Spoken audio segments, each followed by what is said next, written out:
I called your manager, my brother said, his voice practically glowing with satisfaction. I told him you've been struggling, that you needed help. You should be thanking me. I stood in the middle of my kitchen, phone pressed to my ear, staring at the half-eaten piece of toast on my bench. Outside, the Wellington wind was doing what it always does, throwing itself against the windows like it had somewhere better to be. I didn't say anything for a long moment. Not because I was searching for words, but because I already knew exactly what had happened, and I was deciding, very carefully, what I was going to do about it. You called my manager, I repeated. Marcus gave me the number. He said you've been acting strange lately, not showing up to family dinners, being secretive. We were worried about you, Lily. You're 28 years old, living in that tiny flat in Newtown. You drive that beat-up Corolla. You never buy new clothes.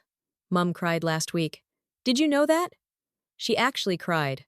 She thinks you're in debt. I set the toast down. And so your solution was to call my workplace. I was trying to help. I told them you might need some flexibility, that you were going through a rough patch. I just thought, which manager did you speak to? I asked. My voice was very quiet. The one whose name was on the company website, Kieran something. He seemed nice enough, said he'd look into it. I closed my eyes. His name wasn't Kieran something. His name was Kieran Walsh, and he had been my operations manager for 2 years, reporting directly to me. My brother had called my operations manager to ask him to go easy on me, to give me flexibility, because he thought I was struggling. I have to go, I said. Lily, don't be like that. We're family. I hung up. I stood there for another minute, looking out at the gray Wellington sky. And then I picked up my phone again and sent Kieran a message. Hey, did someone call the office asking about me this morning? His reply came in less than 2 minutes. Yes. A man named Daniel Sutton said he was your brother. I wasn't sure how to handle it, so I told him I'd look into it. Should I be concerned? Do you want me to call him back? I typed back, no, I'll handle it. Thanks for the heads up. Then I put my phone in my bag, finished getting ready, and drove my beat-up Corolla to work. Let me back up, because none of this makes sense without the full picture. I grew up in Lower Hutt, third of 4 kids, in the kind of house where money was always the thing nobody talked about, but everybody felt. Dad worked in logistics. Mom did bookkeeping part-time from home. We weren't poor, exactly, but we weren't comfortable either. There was always a careful quality to the way my parents spent, the way they spoke about the future. Holidays were camping trips to the Coromandel. New shoes happened twice a year. The phrase "we'll see" meant no. My older brother Daniel is 4 years older than me and has, for as long as I can remember, occupied the role of the responsible one. He bought a house in Johnsonville at 26. He married his girlfriend of 4 years. He drives a new ute and talks about equity and interest rates at every family dinner. He is, by every metric my family uses to measure success, doing very well. Then there's me. I moved out at 22 after finishing my business degree at Victoria University. I didn't tell my family much about what I was doing after graduation, mainly because what I was doing felt too uncertain to explain, and I didn't want to listen to everyone's opinions about it. I took a part-time job at a small event management company in the city, and I spent every other hour I had working on my own thing, a corporate event coordination business I'd been quietly building from the ground up. It started small. 1 booking, then 3. Then a regular client in the finance sector who referred me to 2 others. By the time I was 25, I wasn't working the part-time job anymore. By the time I was 26, I had 2 staff. By 27, I had 6, a proper office in Tearo, and a client list that included 4 of the largest professional services firms in Wellington. I never told my family. It wasn't deception, exactly. It was more that I'd watched what happened. When I mentioned anything positive at family dinners, it became a group project. Daniel would ask about profit margins. Dad would want to know how I was protecting myself if it all fell apart. Mum would say something kind, and then immediately anxious. My younger sister would post something vague about it on Instagram. Everything I shared became everyone's business, and everyone's business became everyone's anxiety. And somehow, by the end of it, the achievement would feel smaller than when I'd walked in the door. So I stopped sharing. I kept my flat in Newtown. I liked it there. I liked being close to the cafes and the noise and the way the suburb felt lived in. I kept driving my old Corolla because it worked fine, and I had no interest in performing wealth. I didn't need to perform. I wore the same clothes I'd always worn. I went to family dinners. I laughed at Daniel's jokes. I listened to my mum talk about her garden. And I kept the thing I'd built entirely separate from all of it. The problem was that the longer I kept it separate, the more my family filled in the silence with their own story. And their story was that I was struggling. It started, I think, about a year ago. Mum called on a Tuesday night and asked, in that particular careful way of hers, whether I was doing okay financially. I said yes. She said she'd noticed I hadn't bought any new clothes lately. I said I didn't need any. She said Daniel had mentioned that I'd turned down the chance to go in on a group gift for their cousin's wedding because I'd said I was short that week. I had said that I'd said it quickly, without thinking, as a way of getting off the phone. But Mum had filed it away. She files everything. I told her I was fine. She said okay, but she said it like she didn't believe me. Then in April, Daniel sat next to me at Easter lunch and asked, in a lowered voice, whether I was still managing with rent. I told him I owned my place. He blinked at me and said the flat in Newtown, and I said yes. I'd bought it 2 years earlier. He went quiet in a way that should have suggested he was rethinking the story he'd been telling himself. But by dinner, he was back to his normal self, and I could tell from the way he spoke to me a little too gently, a little too carefully, that he'd simply reclassified the information. Maybe she got a loan. Maybe someone helped her. Maybe it's a leasehold. The flat became evidence of nothing. The car became evidence of struggle. The lack of new purchases became evidence of hardship. My family had decided on a story, and no fact I offered could change it, because every fact just got absorbed and reinterpreted to fit the narrative they'd already written. I should have sat them down and explained everything clearly. I know that now, but I kept thinking it wasn't necessary, that eventually they'd see, or that it simply didn't matter what they thought. I was busy. I was focused. I had a business to run. I underestimated how much my silence would eventually cost me. The trouble with Daniel had been building for a while before the phone call. In June, about 3 months before that Tuesday morning in my kitchen, the company landed its biggest contract to date. A 3-day leadership summit for a major New Zealand bank, to be held the following February. It was the kind of contract that, 2 years earlier, I would have considered completely out of reach. The planning alone took months. I was in back-to-back meetings for weeks, working late, coming home to cold dinners I'd forgotten to eat. I missed 2 family Sunday lunches in a row. My mother called to ask if everything was all right. I said I was just busy with work. She asked what kind of work, and I gave her the same vague answer I always gave. Event coordination, corporate stuff.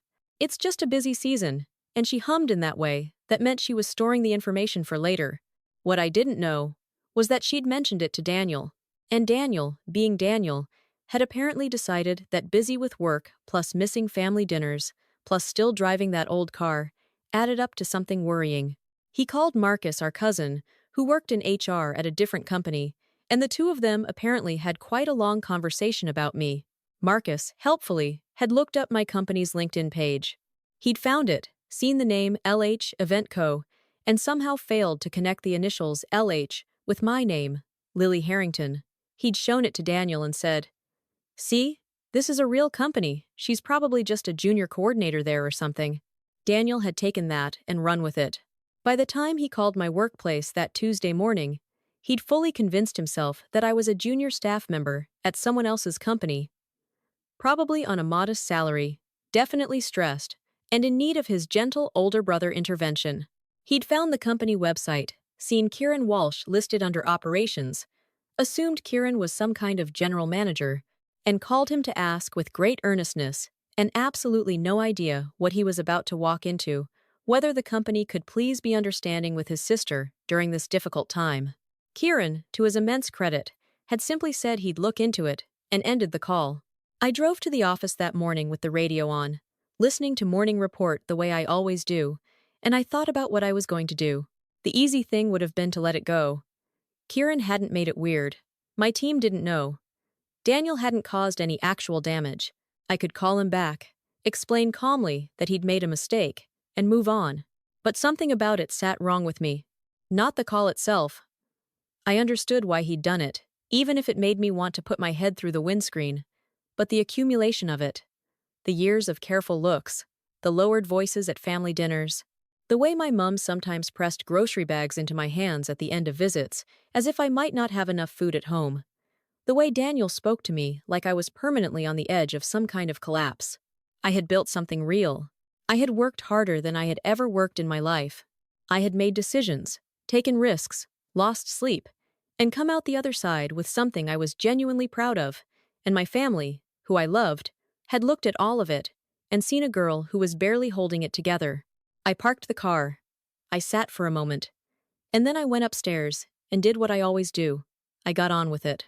At 11 that morning, I called Daniel back.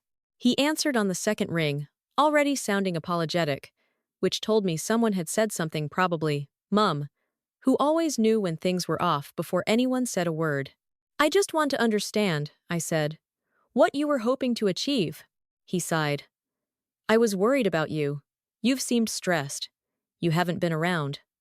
We all just thought. Who is we? A pause. Me and Mum. And I talked to Marcus. And collectively, the three of you decided that the best course of action was to call my workplace. I didn't know it would upset you. I thought I was helping. Daniel, I said, I need you to listen to me very carefully. The person you called this morning is my operations manager. He works for me. I'm not a junior coordinator at someone else's company. I'm not a struggling employee who needs her manager to go easy on her. I own LH Event Co. I have 6 full-time staff. I have a client list I've spent 5 years building. And this morning, my older brother called my operations manager to ask him to please be gentle with me because he thought I was having a hard time. The silence on the other end of the line was very complete. He started. I own the company, Daniel. Since when? Since I started it 6 years ago. Another silence. Then, why didn't you tell us?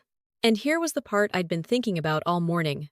The honest answer, not the diplomatic one, not the careful one that would smooth everything over and let us all go back to pretending, but the real one. Because every time I share something with this family, it stops being mine, I said. It becomes something everyone has opinions about, and worries about, and questions about. I needed to build this without anyone's input. And then somewhere along the way, I realized I'd gone too long without saying anything, and I didn't know how to start. So I just didn't. He was quiet for a long time. I'm sorry, he said finally. For calling, I genuinely thought. I know what you thought. That's the part I want us to talk about. Not the phone call, the part where, for apparently quite a long time, your entire understanding of my life has been completely wrong, and I never corrected it. We talked for almost an hour. It wasn't an easy conversation. Daniel is not, at his core, a bad person. He is, actually, someone who loves his family with a particular anxious intensity that has always expressed itself as monitoring. He checks in. He follows up. He notices things. It's one of his better qualities. When it doesn't manifest as calling your operations manager without permission, he had genuinely, honestly believed I was struggling. And I had genuinely, honestly let him believe it, not out of malice, but out of a habit of privacy that had calcified, over years, into a kind of wall. I should have asked you directly, he said. Yes, I agreed. And I should have told you the truth instead of just going quiet. So what is it, actually? The company. And I told him. Not defensively, not as a gotcha, just actually told him. The beginning, the part-time job, the first client, the years of slow building, the contract we'd just landed, the summit in February, the team I'd somehow assembled without quite noticing how real it had all become. He listened. He didn't interrupt, which is unusual for him. When I finished, he said, Lily, that's genuinely incredible. I had no idea. I know. Mum's going to absolutely lose her mind. That's what I'm afraid of. He laughed, a little uncomfortably. She's going to be hurt that you didn't tell her. I know that too. Are you going to? Yes, I said. Soon. I needed to deal with this first. Mum took it better than I expected, and harder than I hoped, which is exactly what I should have anticipated. She was happy, genuinely, tearfully happy, in a way that made my chest hurt. She hugged me for a long time in her kitchen in Lower Hut, while the jug boiled, and said, "I knew you were capable of something like this. I always knew." And I believed her, which made the next part harder. The next part was her saying, quietly, that she wished I'd told her, that she'd spent 2 years worrying, that she'd lain awake some nights, thinking about whether I was eating properly, whether I was coping, whether there was something she could have done. I sat with that. I didn't argue it away or explain it away. I just said, "I know, Mum. I'm sorry." And I meant it. Because here is the thing I've been turning over since all of this happened. The thing I've been sitting with in the evenings when the office is quiet and Wellington is doing its usual wind-battered thing outside. Keeping your life private is not the same as keeping your people out. I thought I was protecting myself. And I was. In a real way, the privacy had given me room to build, without the weight of everyone else's expectations pressing in. But I'd also, in doing that, let my family write a story about me that wasn't true, and then felt quietly resentful that they believed it. That wasn't fair to them, and it wasn't fair to me. The call Daniel made was embarrassing. It was overstepping. It came from a place of genuine concern, twisted through years of an incomplete picture, and I had handed him that incomplete picture, one vague answer at a time. The summit in February went off beautifully, if I do say so. 3 days, 260 attendees, keynote speakers flown in from Sydney and Auckland, a dinner event on the second night that I am still quietly proud of, in a way I rarely let myself feel. Kieran managed the floor operations with the kind of calm competence that made me wonder, not for the first time, what I'd done to deserve the team I had. My parents came to see the venue the day before it started. I offered, and they said yes, before I'd finished the sentence. Mum walked through the main conference space slowly, taking in the setup, the branding, the way the room had been arranged. She stopped in the middle of the floor and turned in a small circle, looking at everything. And then she turned to look at me. She didn't say anything for a moment. Then she said, "You did all of this." "We did," I said. "My team and I." She nodded. Then she pressed her lips together, in that way she has when she's trying not to cry, and failing. And she said, "I am so proud of you, my love." Daniel was standing slightly behind her, hands in his jacket pockets, and he caught my eye over her shoulder and gave me a look I couldn't quite read. Something between apology and respect. I gave him a small nod back. Dad put his hand on my shoulder and squeezed once, saying nothing, which from him means everything. The thing about being underestimated by the people who love you is that it is a specific kind of loneliness. Not the loneliness of strangers, which is impersonal and clean, but the loneliness of being seen and still somehow not recognized. Of sitting at the dinner table, surrounded by people who have known you your whole life, and feeling like a version of yourself they invented is the one everyone is really talking to. I understand now why I closed off the way I did. I was protecting the thing I was building from the weight of everyone else's relationship to my potential or their lack of faith in it. But privacy, taken too far, becomes distance. And distance, left too long, becomes the space where misunderstandings breed and turn into Tuesday morning phone calls to your operations manager. What I've learned, what I'm still learning, honestly, is that the people who love you will sometimes get it wrong. They'll worry about the wrong things, intervene in the wrong ways, fill your silence with their own fears instead of asking you what's actually there. That's not a reason to shut them out. It's actually the reason to let them in carefully, in the ways that work for you before the silence gets so thick that they start making up their own answers. You can build something quietly without disappearing. You can protect your work without hiding yourself.